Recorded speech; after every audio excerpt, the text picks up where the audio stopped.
Bonjour, sur le plateau, je reçois deux personnes, Pierre Delarbre, directeur général de SOMAB, et Bonjour. Guillaume Fromentin, enseignant-chercheur à l'ENSAM, responsable de l'équipe usinage de Labomap Cluny. Avec Bonjour. vous deux, bonjour, on va Bonjour. parler de la relation SOMAB-Labomap et de toutes les solutions que vous proposez autour de l'usinage et des innovations. Mais avant tout, présentez-vous, présentez un petit peu vos structures. Je commencerai par vous, Guillaume. Le Labomap, c'est quoi aujourd'hui? Alors, le LaboMaps, c'est le laboratoire des matériaux et procédés présents sur le campus Arts et Métiers de Cluny. Donc, c'est un laboratoire qui a atteint un certain niveau de maturité, puisqu'il existe depuis 3 décennies maintenant. Voilà. Donc, il est bien structuré et il développe 3 activités associées à 3 équipes. Une équipe matériaux usinage bois, une deuxième équipe sur l'ingénierie des matériaux et surface, et puis enfin une troisième orientée usinage grande vitesse. Donc une grosse équipe, on est une quarantaine de personnes, on continue une multitude d'activités, et donc j'ai le plaisir depuis un certain temps d'animer cette équipe. Voilà. Et pour vous, Pierre, SOMAB, Ouais. en quelques mots. En quelques mots, SOMAB, on est constructeur de machines-outils et de solutions d'usinage depuis maintenant 40 ans. On est basé à Moulins, dans l'Allier. On comprend une centaine de techniciens et ingénieurs. On propose de la machine, surtout notre ADN, on est tourneur. On vient d'anciennement Ernaud Saumua. On produit de la machine de tournage et de la machine de fraisage, du multifonction également, soit en machine totalement packagée, soit en solution en réponse aux besoins, où on peut vous faire des machines légèrement customisées comme des machines totalement spéciales pour répondre à différents métiers. On est présent dans la mécanique générale, dans la défense, dans l'aéronautique, le ferroviaire. Partout où en usine, vous pouvez retrouver un SOMAB. Une autre de vos spécialités, c'est que vous faites du rétrofit aussi. Également, le rétrofit est bien à la mode aujourd'hui, mais nous, dans la machine-outil, ça fait longtemps qu'on fait du rétrofit, que ce soit aussi bien sur du SOMAB que d'autres marques de machine-outils.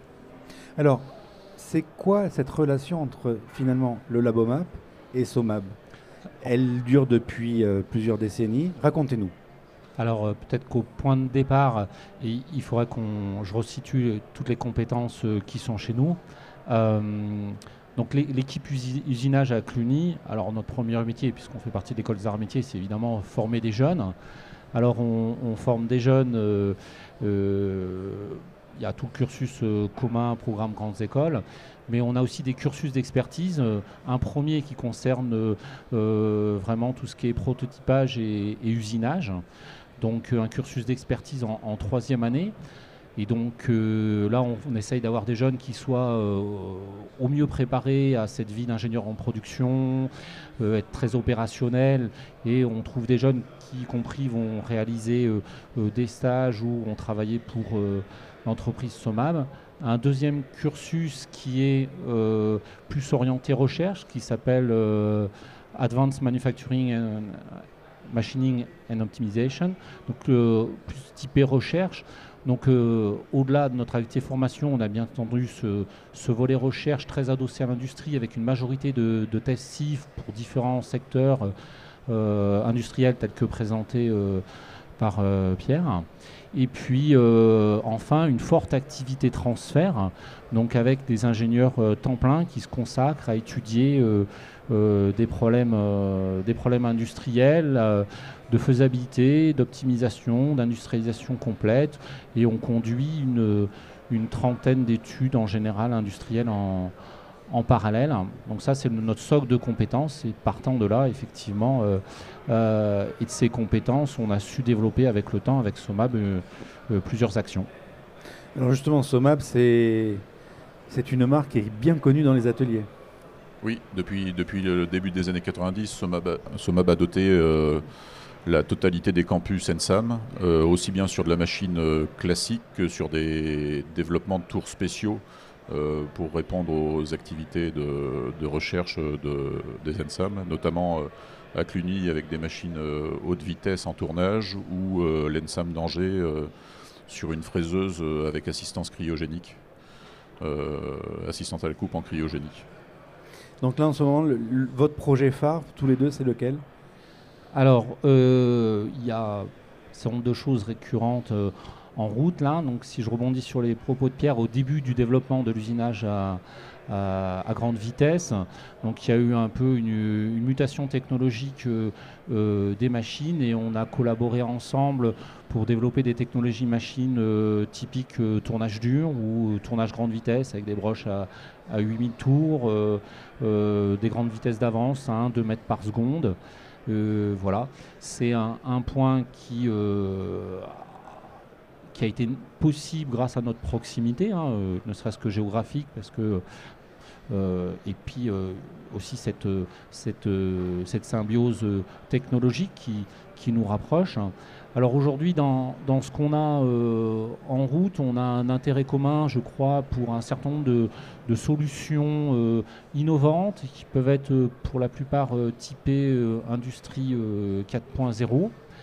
Donc on a notamment un logiciel qui est basé sur un brevet international qui permet l'optimisation des conditions de coupe in situ pendant la production. C'est un logiciel complètement intégré CN. Ça a été un outil qu'on a développé pour nous-mêmes et puis qui s'avère particulièrement utile à un certain nombre de nos clients.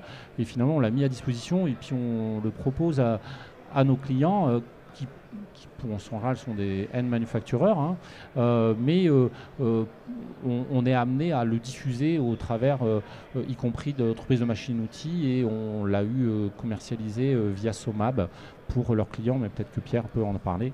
Oui, on a les solutions, on est fournisseur de solutions pour l'ENSAM, mais l'ENSAM est fournisseur de solutions pour nos clients finaux communs, installés sur les machines Somab, et notamment dans l'aéro et la défense, où on a fourni des solutions AMC3 notamment sur des machines de tournage pour des labos de recherche ou pour de la production sur des matériaux très spécifiques. Vous êtes un capteur de besoins finalement pour la recherche appliquée. Et vice-versa. Et vice-versa. Ça marche dans les deux sens. Ça marche dans les deux sens, exactement. En ce moment-là, donc, on est sur Global Industries, deuxième journée. Vous le ressentez comment, le marché, justement, Pierre ? Le marché, nous, on le ressent plutôt bien, mais par notre capacité à répondre à différents types de besoins, aussi bien du packagé en méca gêné que sur du produit très spécifique, ce qui fait qu'aujourd'hui, on a un carnet de commandes qui se porte bien. On a senti une baisse un petit peu comme tout le monde, mais le carnet de commandes reste très bon, et notamment par notre capacité à répondre très largement à une diversité de clients et de besoins grâce à nos bureaux d'études et notre proximité du marché français. Là, en plus, avec la situation internationale, il y a déjà eu des appels du pied ou plus ? On est sur ce type de marché déjà où on est bien implanté et assez reconnu, donc on continue de travailler dans ce sens-là. Oui, effectivement, ce sont des marchés qui nous portent aujourd'hui. La feuille de route de Labomap là, dans les années à venir, quelle est-elle ? Alors, on a une multitude d'activités, donc on a plusieurs axes. Donc on doit...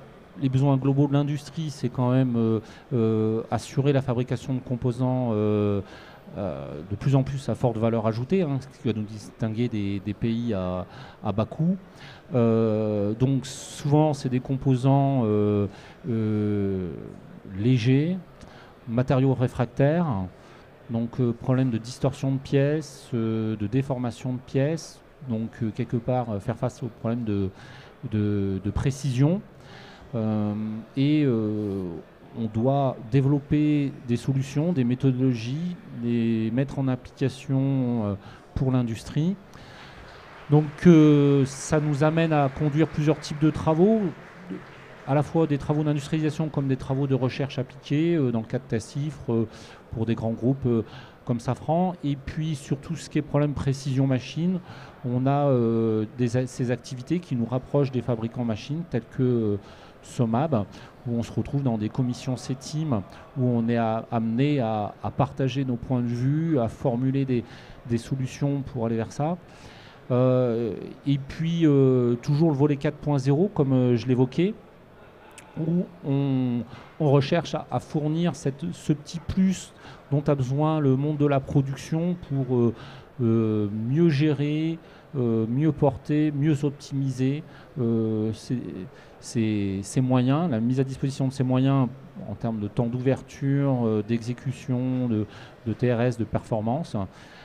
Et donc on contribue à développer plusieurs types de solutions. On a évoqué AMC3 pour l'amélioration des conditions de coupe, mais on développe aussi d'autres solutions qui peuvent être du contrôle in situ, de l'usure d'outils en machine.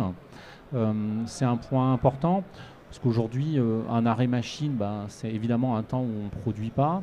Et faire en automatique dans la machine, qui plus est éventuellement dans un contexte délicat où ce temps-là serait en minutes ou en dizaines de minutes, mais pouvoir le faire en 5 secondes, c'est un véritable plus. Donc c'est quelque chose qu'on montre sur le stand SOMAB, c'est des technologies intégrées machines pour ces contrôles-là. Et là, on fait la différence. En effet. On travaille dans ce sens, oui. Votre feuille de route, sinon, je dirais commune sur les hormis global. Alors, vas-y. Alors, bon, ça c'est le prof qui revient à la charge, hein. Mais bon, je crois que tous les patrons le savent, hein. On a un gros enjeu, c'est les hommes et leurs compétences. Voilà. Donc rien ne se fait sans les hommes. Et puis il nous faut des personnels au mieux formés, au mieux préparés. Voilà, on souhaite toujours faire mieux et pour ça, il faut qu'on prépare ces jeunes. Alors nous, en tant qu'établissement de formation, avoir des jeunes qualifiés, on sait que c'est un gros enjeu. La technologie, c'est quelque chose qu'il faut maintenir très fortement dans nos établissements. Et pour aider à ça, dans le cadre d'un projet de l'ENSAM, mais pas que, hein, associé à 3 établissements partenaires qui sont le CEATEC, le CNAM et le CESI, on a développé des jumeaux numériques pour l'enseignement. Donc il s'agit du projet GENI, donc jumeaux d'enseignement numérique immersif et interactif. Et donc nous, on a développé ce qu'on peut voir en vidéo en arrière-plan là, un jumeau numérique d'une machine SOMAB, donc on a acquise il y a 2 ans et qui va être largement diffusé dans des lycées de la région Auvergne-Rhône-Alpes, mais je pense que Pierre pourra en parler. Donc un enjeu pour nous, c'est fournir des nouvelles méthodes d'enseignement qui puissent attirer les jeunes et mieux les former. Et ce jumeau numérique-là, on a l'occasion de le présenter au salon pour la première fois en public et doit être une solution pour rendre visible l'invisible, hein. C'est le leitmotiv d'un de nos ingénieurs qui travaille dans la réalité virtuelle, réalité augmentée. Et c'est aussi une solution d'accompagnement pour les opérateurs sur machine. Alors vous qui êtes prof, excusez-moi Pierre, mais vous les avez vus changer justement les jeunes, s'il n'y a pas aujourd'hui un petit peu de numérique, ou du moins on les fait pas rêver et ils viennent pas, c'est ça? Alors, c'est réducteur certains le disent, moi j'ai aucune certitude pour ça. Alors le numérique attire, et à la fois nous on voit en enseignement quand nos jeunes, on leur fait faire 40 heures de projets sur machine, qui mettent les mains sur la machine, ils sont heureux. Et quand ils ont réalisé quelque chose eux-mêmes pour de vrai, ils sont vraiment fiers, parce que jouer avec un écran, ils le font tout seuls sans nous à la maison. Voilà. Alors par contre, ils n'ont pas à la maison de machine-outil, et quand ils peuvent le faire avec nous, ils sont très contents. Bien, votre réaction. Donc oui, ce projet, en fait, nous aussi, on accompagne beaucoup le marché de l'éducation, et notamment, on a été retenu sur un projet en Auvergne-Rhône-Alpes pour la fourniture des lycées sur des tours axe Y. Donc on a une grosse dotation de 60 machines à réaliser sur quelques années, et c'est exactement cette machine que l'ENSAM nous avait demandé de lui fournir, avec la première Siemens One qu'on a réalisée dans le cadre de ce projet avec notre partenaire Siemens, notre partenaire commun d'ailleurs, Siemens. Dans une configuration où l'ENSAM nous a challengé sur beaucoup d'ouverture et de customisation qui vous permettent de réaliser tous vos développements que vous avez dans le cadre du projet GENI notamment. On n'a pas de problème à challenger SOMAB, on sait qu'ils y arrivent très bien. Merci messieurs pour cet entretien. Donc on se donne rendez-vous l'année prochaine pour savoir où en sont les prochains projets et vos futures feuilles de route. Si je peux me permettre, on se donne rendez-vous avant. Dans votre dos, vous avez un roll-up qui rappelle l'action des usines ouvertes, dans laquelle SOMAB s'est inscrite. Et donc on invite tous ceux qui veulent découvrir SOMAB à venir nous rejoindre pendant ces journées. Merci beaucoup à vous deux. Avec plaisir. Merci. Merci à vous. Merci. Bonne journée, bon salon. Bonne journée.